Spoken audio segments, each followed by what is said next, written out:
How's that for lighting setup? Seems a little bit great. Comfy. Key light is doing okay. Okay, what's up guys? Welcome back to another video. Today's an exciting one because I've been trying to make this video for a year now. Yes, for a year, because if you can remember that Bukhari vlog, I tried to already make a how to shoot a galaxy video and it didn't work out because there was an overcast, and I hope this time it will work, although it is quite a bit of overcast now.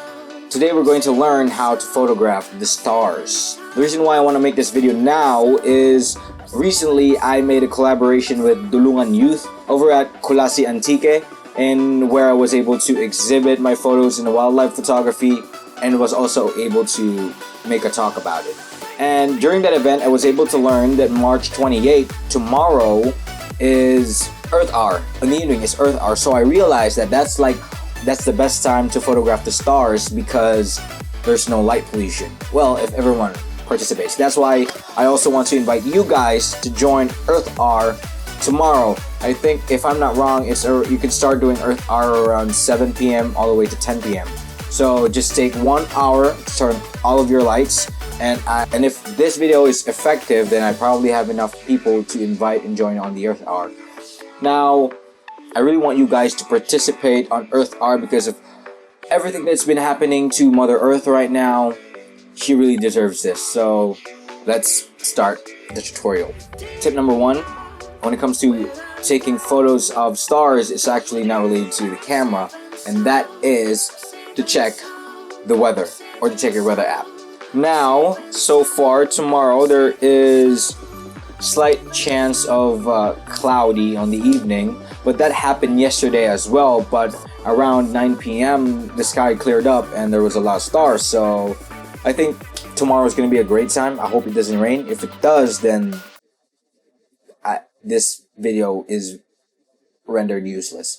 Tip number 2 is find your location. Now, we can't really go out, so this is like one of the best things about Earth Hour is that if we turn off all our lights, if we all participate, there's a good chance that the light pollution will be reduced, so we can take photos of stars even at home or even in our backyard. Tomorrow, I'll be photographing the stars just outside our front yard.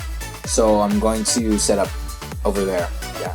Tip number 3 is to use a tripod. Now, I'm not sure if you guys are going to use a phone or your DSLR cameras, but any camera with a manual settings or a professional setting like phones have right now, you definitely need a tripod because we need to extend the shutter speed of the camera in order to take photos of the stars. So you need a tripod, like what I'm using with my key light right now.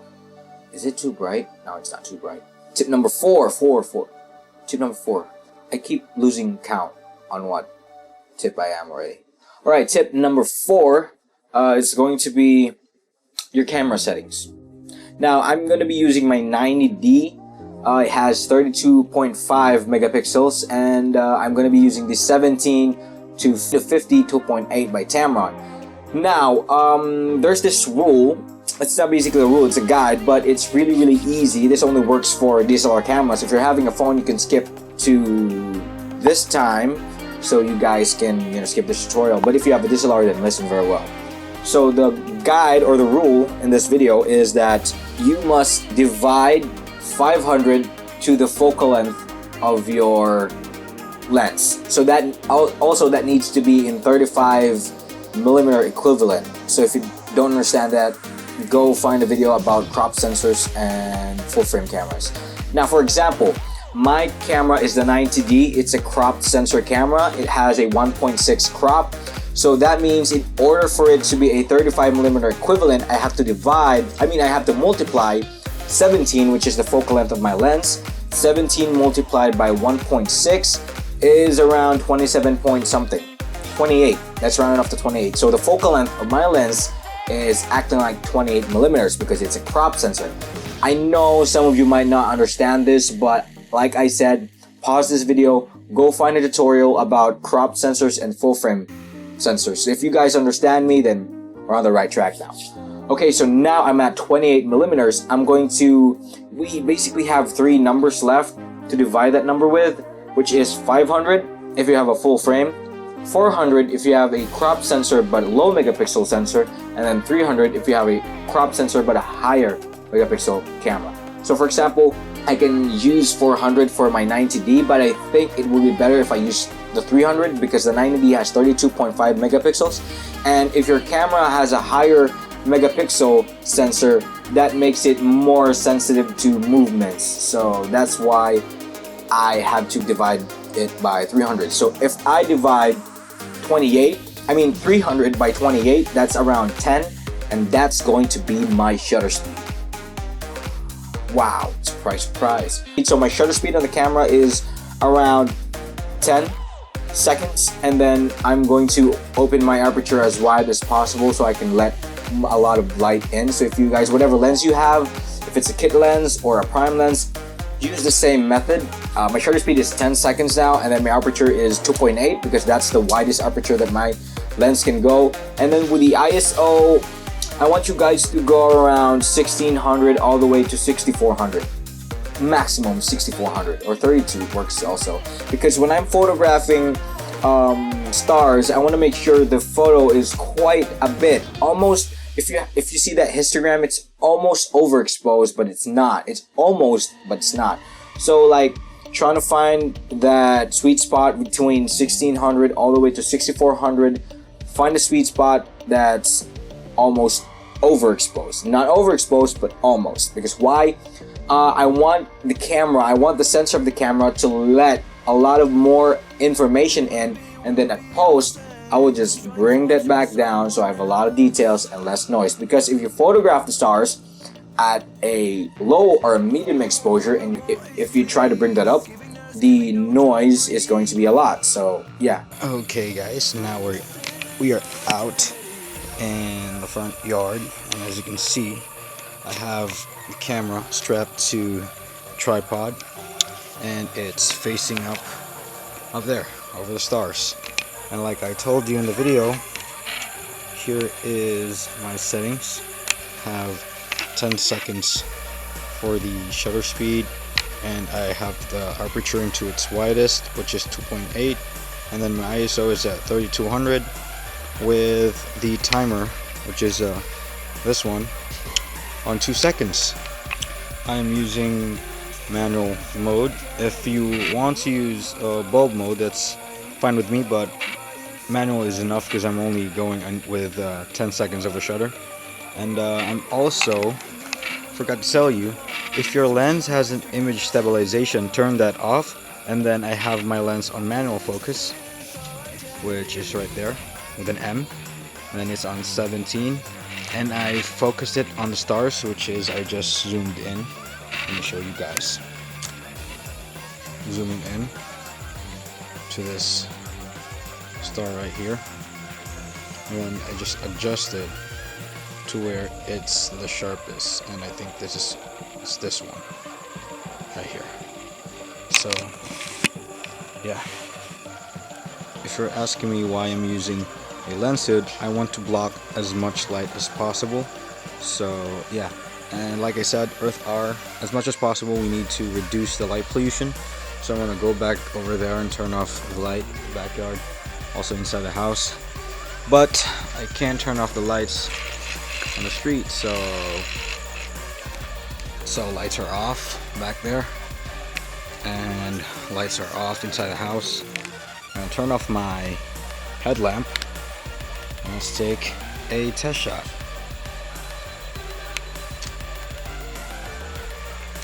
Okay, so as much as possible, don't shake the camera. So it's already taking a photo over there. It's just loading, and we'll see. Okay, 10 seconds is finished, so let's check it out. So as you can see, there is a lot of stars recorded on that image. There's some clouds, a little bit of clouds, but you can experiment with your shot.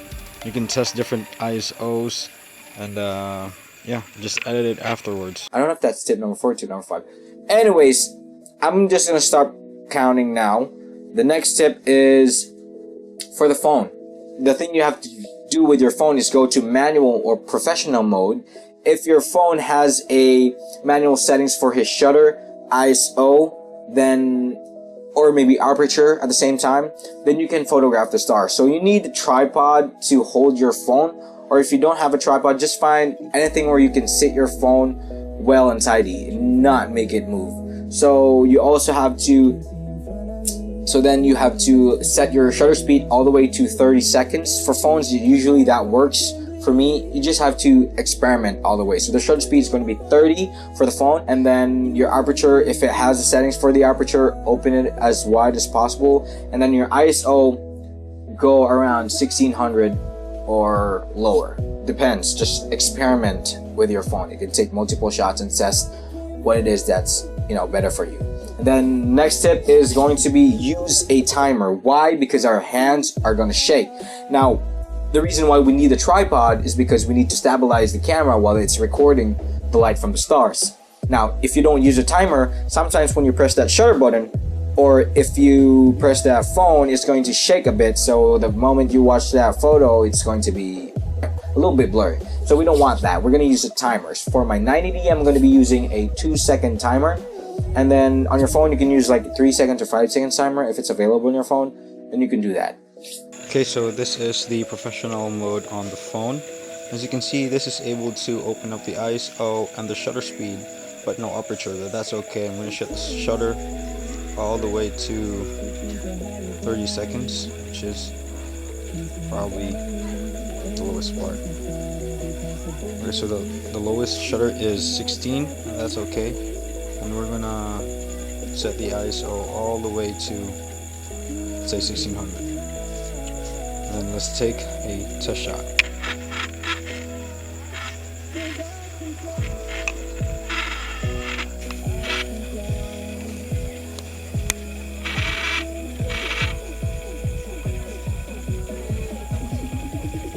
Okay, so we have this shot on the phone on professional mode.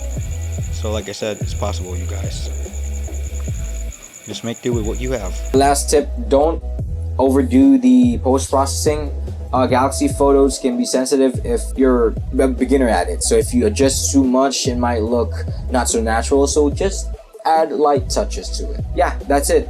That's how to take a Galaxy photo. Thank you for watching this video. I hope you guys participate to the Earth Hour. Shout out to Dulungan Youth, especially to Javi Barcinal. If I tortured your name, I'm sorry, but thank you once again for inviting me for that previous talk. I know we scheduled a Galaxy photo shoot this March 28th, but since there's a pandemic, there's this coronavirus, we're not going to be able to do that. So I decided to make this tutorial so that everyone can just learn how to photograph stars, even with their phone. So yeah, I hope you guys participate to the Earth Hour. Once again, we can start at 7 p.m. all the way to 10 p.m. And then for 1 hour, turn off all the lights and don't use candles if it's possible.